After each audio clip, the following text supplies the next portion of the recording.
Have you ever asked yourself why we continue to repeat the same mistakes, even when we know they lead to suffering? Have you ever felt like you're trapped in a burning house, and yet something inside you still refuses to walk out? Welcome back to the channel. It's truly an honor to have you here once again, walking this path together. Today we're going to explore one of the most profound metaphors ever spoken by the Buddha, the parable of the burning house, found in the Lotus Sutra. But we're not just going to talk about what it means on the surface. We're going to go deep into how it applies to your life right now, and how understanding it might just be the key to finally breaking free from the traps of your own mind. In the parable, a wealthy man owns a grand mansion. One day the house catches fire. Inside, his children are playing, completely unaware of the danger. The father calls out to them, warning them of the flames. But the children, lost in their games, refuse to come out. The fire spreads. The danger becomes more imminent. And still they stay inside. Now pause right here. What is this house? It is not a literal building. It is life as we know it. It is the material world filled with distractions, entertainments, attachments, and desires. On the surface it looks magnificent, but beneath it's constantly burning. Burning with impermanence, burning with suffering, burning with inevitable decay. And what about the children? That's us. We are the ones so caught up in our illusions, our pleasures, our egos, that we don't even see the flames around us. We don't see how time is slipping through our fingers. We don't see how everything we cling to is already disintegrating. We don't see how every day we waste in unconsciousness is a day closer to death. We're too busy playing.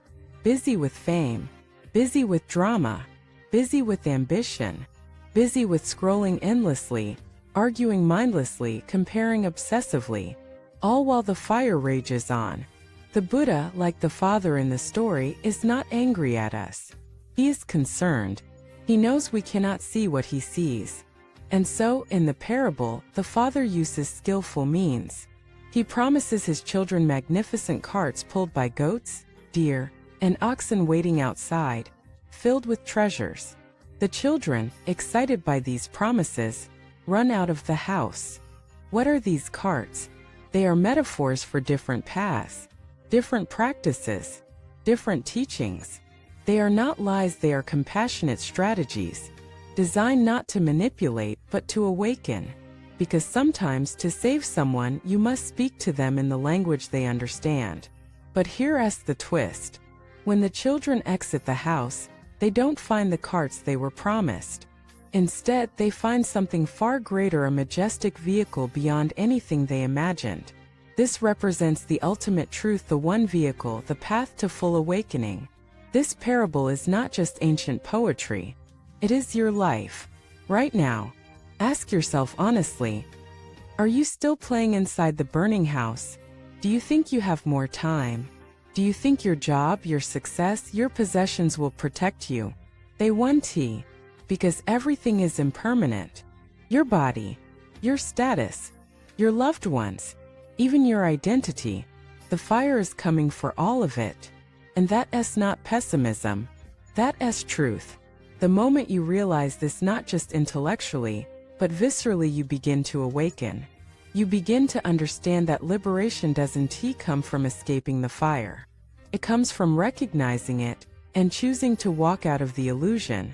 But why is it so hard? Why do we stay? Because we are attached to the game. We've become addicted to pleasure, even when it burns us. We've built our entire identity around the house. We decorate it. We fight over who owns which room. We compare whose section is more beautiful. All while the structure is crumbling. This is delusion, and it is the root of suffering. But there's hope, because the door is always open. The Buddha never forced his children out. He offered a path.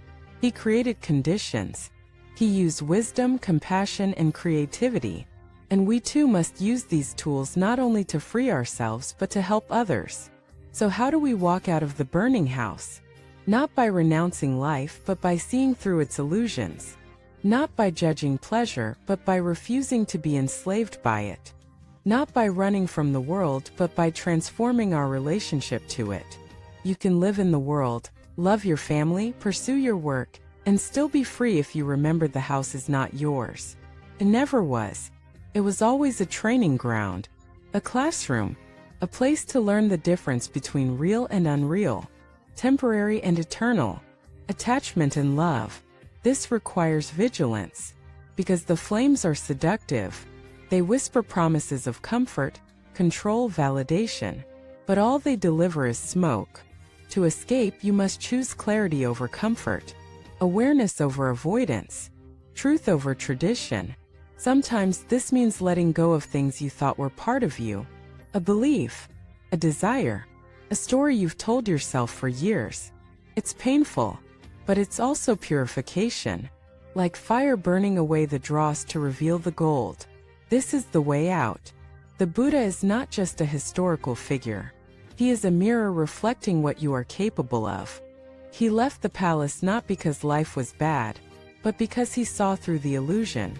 He faced the fire and chose freedom. You can too. But you must start now. Not tomorrow. Not next year. Now. Feel the heat. See the flames. But don't panic.